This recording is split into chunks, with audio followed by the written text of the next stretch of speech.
Channel पे नए हैं तो चैनल को सब्सक्राइब करें, लाइक करें और बेल आइकन को प्रेस करें। Vivo Y12A स्मार्टफोन को Vivo Y12 सीरीज के लेटेस्ट एडिशन के तौर पर लॉन्च कर दिया गया है। इसके स्पेसिफिकेशन की बात करूं तो dual SIM nano SIM slot दिया गया है। फोन में 6.51 इंच का HD plus 720x1600 pixel IPS LCD display दिया गया है, जिसके साथ 20:9 एस्पेक्ट रेशियो मौजूद है। इसके अलावा phone octa core Qualcomm Snapdragon 439 processor से लैस है, जिसके साथ 3GB रैम और 128GB स्टोरेज दिया गया है। माइक्रो SD कार्ड का यूज करके इसके स्टोरेज को बढ़ाया जा सकता है।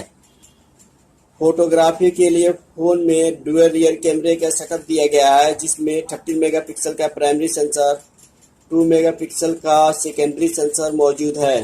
सेल्फी और वीडियो कॉलिंग के लिए फ़ोन में 8 मेगापिक्सल का सेंसर मिलता है।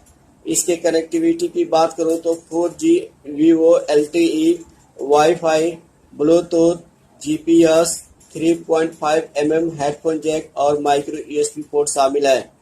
इस स्मार्टफोन में 5000 mAh की बैटरी दी गई है, जिसके साथ 10 वाट चार्जिंग और 5 वाट रिवर्स चार्जिंग सपोर्ट मौजूद है। यह फोन 2 कलर ग्रीन और ब्लू कलर में मौजूद है। चैनल पे नए हैं तो चैनल को सब्सक्राइब करें, लाइक करें और बेल आइकन को प्रेस करें।